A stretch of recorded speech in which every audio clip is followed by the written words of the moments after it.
Like and subscribe right now, or else this will be in your bed tonight. r/AskReddit by Planet Reddit. What is extremely rare but people think it's very common? Tourette's with coprolalia, involuntary swearing. Only about 10% of Tourette's patients have this symptom. Because of this misconception, I would also say that having Tourette's is more common than you would think. 1 in every 160 children between 5 and 17. Or 1 in 100 children if including all tic disorders. According to Tourette Association of America, Tourette or Blink. Successfully saving someone trapped by a fire. Via re-entering a burning building. The mortality rate for this is really high and fire departments have petitioned to stop showing this in movies because it usually results in another life being lost.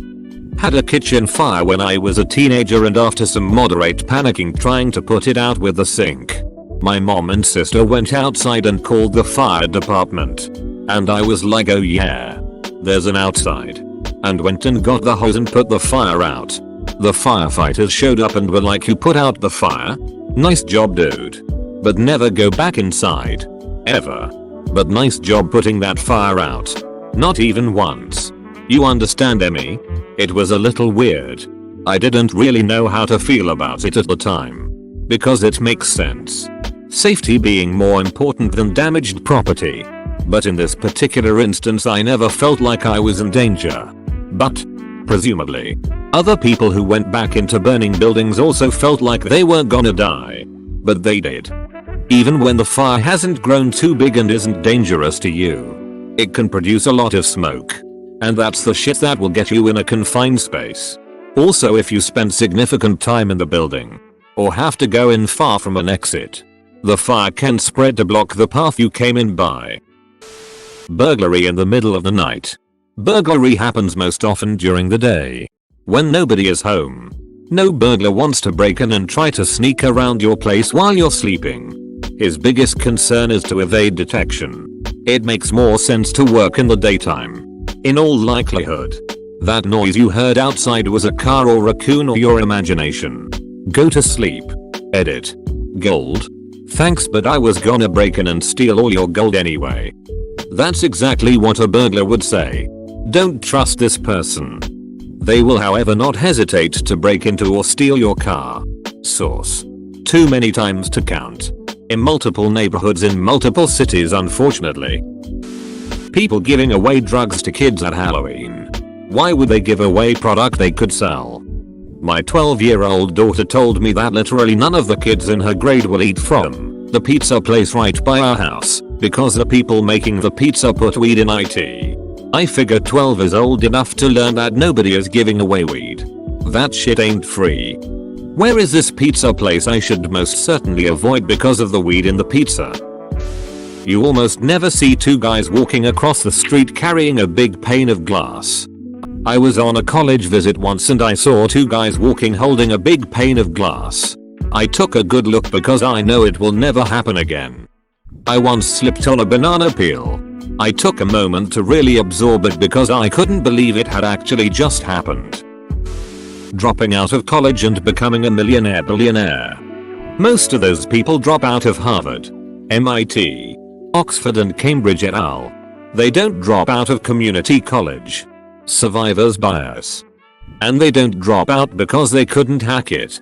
They drop out because it's a waste of time for them. Edit. Fork it. It stays. Red hair. It only occurs in about 2% of the population. Hello ladies. Ever been with a man covered in burns he got from a cloudy day? Dissociative identity disorder, multiple personalities. What is common, on the other hand, is the mistaken belief that this is synonymous with schizophrenia. As well as most misconceptions about all mental illnesses and disorders.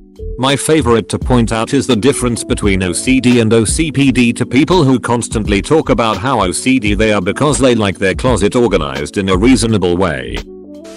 A potential mate who is successful, smart, funny, attractive, mentally stable, ready for commitment and single. And attracted to you. And attracted to you. Willing to settle for you. Becoming a successful YouTuber. My co-worker told me he was quitting his job to focus on his video gaming and streaming. I just wished him a hearty good luck. Please give us an update in a few months. Rent-controlled apartments in New York City.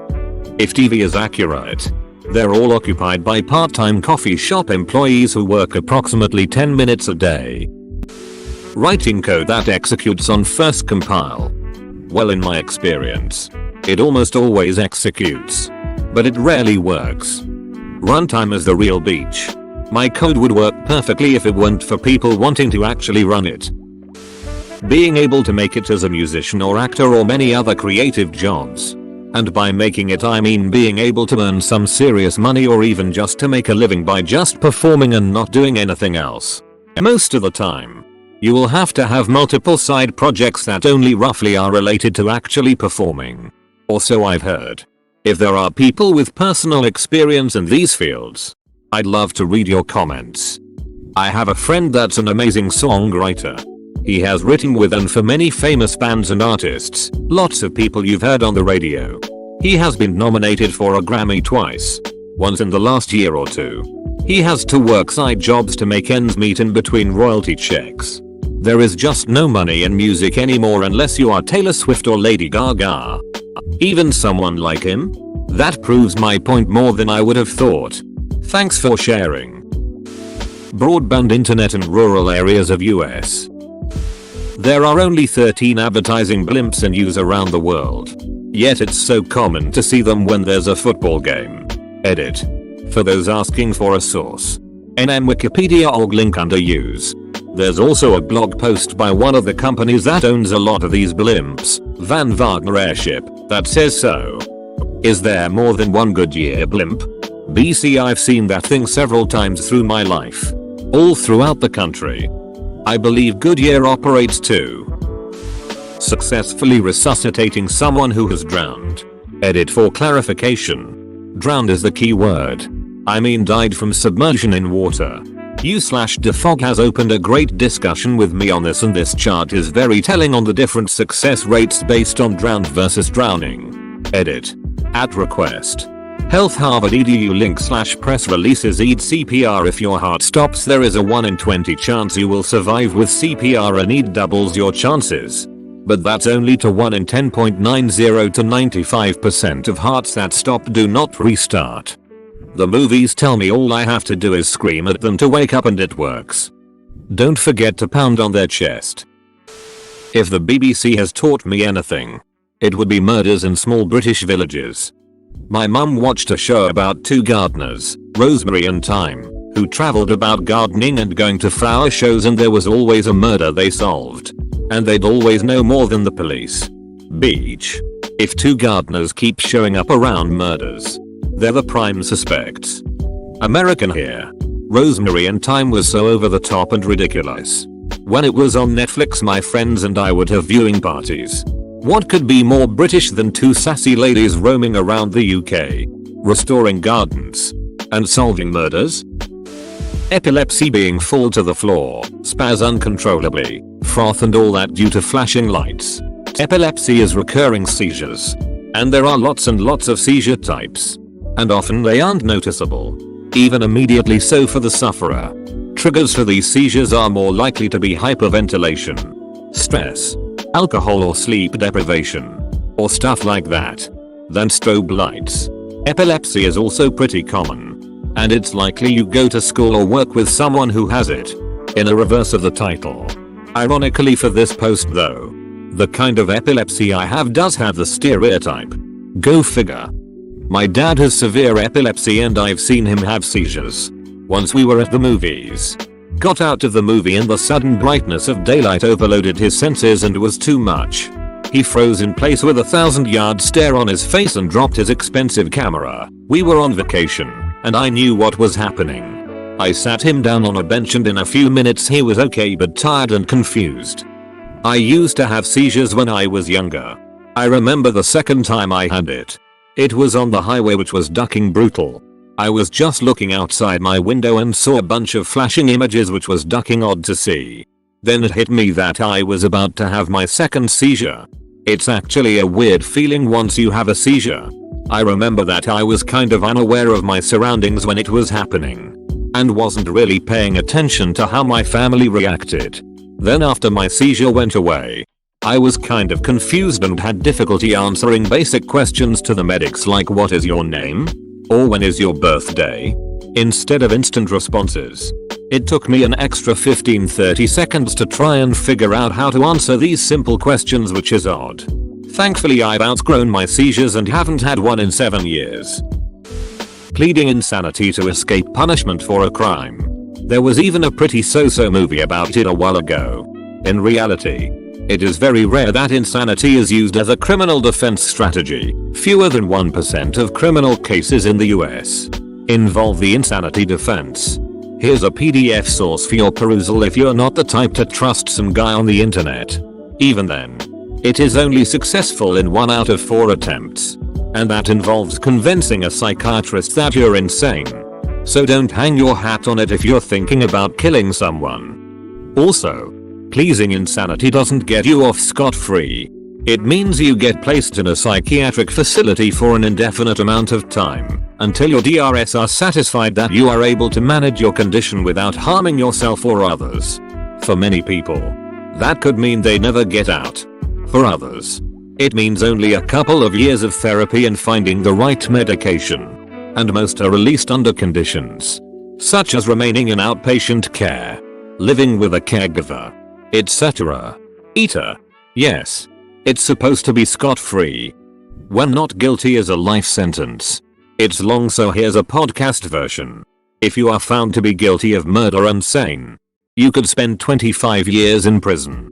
But if you are found not guilty by reason of insanity, you could be confined to an institution for 587 years. Involuntary confinement in a state psychiatric hospital sometimes becomes a life sentence. Meteorologists getting the forecast wrong. People only notice when it happens and ignore the other dozens of days that are right on or at least very close. Having green eyes. Only 1-2% of humans on Earth have green eyes. Been in Turkey many years ago. Never seen so many people with black as the night hair and green emerald eyes. 1-2% means 70-140 million people. A woman's water breaking during pregnancy. It only happens outside of the hospital like 15% of the time. But in the movies it's always the dramatic telling of when a baby is coming. I did not know this. When my boy was born they had to manually break the waters. That was like 6 hours after getting to the hospital. And about 20 hours after the first mild contractions. Edit. Clarification: I'm the husband in this scenario. Big dongs. At work right now, so I'm not googling the stats. But if you've ever had the pleasure of perusing through the Craigslist personals, you should. It's gold. There are a ton of women wanting a guy with at least a 9 schlong. 9 inches must be larger than 90% of pornsters. That's your bottom limit? You have no idea how rare a dong over 9 inches long is.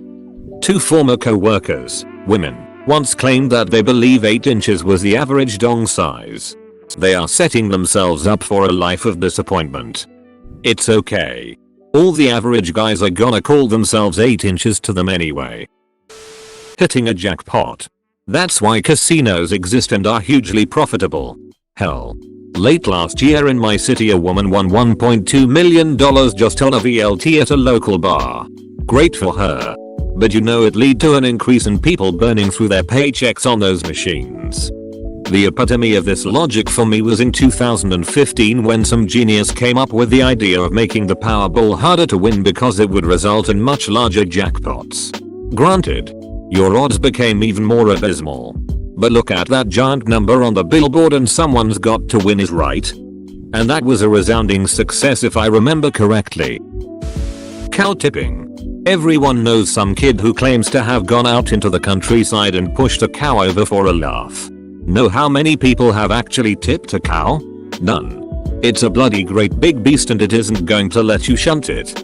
With the amount of cow tipping stories that exist you'd think there'd be more video evidence of it occurring.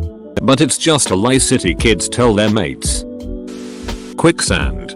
Using stop, drop and roll. Exactly. But when you were in grade school, The amount of times that you had a fire safety demonstration that brought this up. You'd think catching on fire was like a normal thing. If only that idiot with a skateboard who soaked his pants in gasoline and then lit them on fire hadn't missed those 25 separate demonstrations in grade school. Wasabi. You can only really find the real stuff in Japan. And even there it's really rare. Edit. The stuff you eat here is just colored horseradish. I had a friend who thought wasabi was just the Japanese word for horseradish. The Japanese word for horseradish is a Western wasabi. Shark attacks. I live in Perth. Supposedly one of the shark attack capitals of the world. Sure. We see them occasionally. But actual attacks are very rare. I live in the other Perth and shark attacks are even rarer. Which other Perth? There are 9 places named Perth in America. There are 2 places named Perth in Canada. There are 2 places named Perth in Australia. There is 1 place named Perth in South Africa. There is 1 place named Perth in Jamaica. There is 1 place named Perth in Guyana. There is 1 place named Perth in United Kingdom. Being in an airplane crash. It's 1 in a million, but a lot of people I know are still more scared to travel on a plane than in a car. Australian here. Know a guy so petrified of flying he elected to drive from the northernmost point of Australia to the southernmost point. Then drive his car onto a boat which shipped them to Tasmania.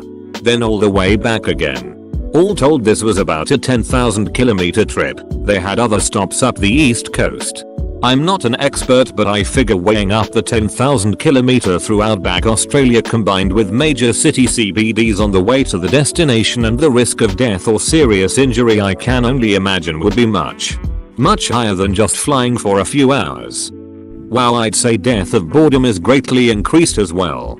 I used to make the trip from Victoria to Queensland by car every year, and going through country NSW has to be the most boring thing I have ever done. ROSC return of spontaneous circulation after CPR. I believe the actual success rate is 3%. And those people are very likely to have brain damage. Media would have you thinking it's a great catch-all for any unconscious person. Here's the thing though. A lot of times the CPR isn't what gets them circulating on their own again. What it does, however, is maintain blood flow so that by the time they get the treatment that will get them pumping again, they are less likely to have brain damage. Yes, the success rate is low. Even lower if it's performed poorly. But even 3% is better than 0%. The MBTA cop that got shot in the gunfight with the Boston bombers supposedly went through a ton of blood as EMTs kept him on IV and constant CPR till they got him to the hospital. Somehow he woke up with remarkably little issues besides some nerve damage in his leg and total memory loss from that night. I never heard if he had any lingering effects though. I'm gonna go with TRex fossils. I at least thought they were rather common since my local museum had like 3. There are something like only 2-4 dozen ever found in the world. And only about 12 skulls. Edit. Guess it is about 50. Was going on memory. Still a bit low if you ask me, considering how much we talk about dinos. Edit too. Since everyone keeps thinking they are replicas casts. It is the Natural History Museum in Los Angeles which has at least 3 T-Rex. When I was little, I also didn't realize how lucky I was to have such a huge and wonderful museum nearby. Now we have the end of a right next to it. Interesting. It always seemed like there was a good amount discovered. Well, I mean, on an archaeological level, a dozen complete skeletons is quite a lot. Amusement ride incidents. You are more safe on the ride than driving to the park itself. The vast majority of incidents that occur are because of rider misconduct. Follow the rules. Trust the operators. And you'll be fine. Edit. I don't know how to use case in point lol. Edit 2. A lot of people are asking about carnival rides. And I'd like to differentiate them from permanent amusement rides. While carnival rides are built and inspected to certain standards, the temporary nature of the rides put them in a separate league from permanent amusement rides. Former carny here. This is absolutely only true for parks that stay in one place. Our rides broke down all the time lol, like at least once a weekend, granted. The only time anyone actually got hurt on my watch was my damn self as I tried to grab one of the teacups. Ours were shaped like bears, to give it a good speedy spin to hopefully impress some girls, and I ended up just getting knocked on my ass XD. But things stalling in midair was pretty common. At one point our zipper, think Ferris wheel, but much faster, and the cabins do flips, broke and someone puked and it hit someone below them. All of our rides were used ones, bought from other parks or shows. Some had even been built in the 50s. If I had kids, I would let them on the rides I used to build and operate every week, lol. Thanks for watching. Subscribe for 3 videos a day.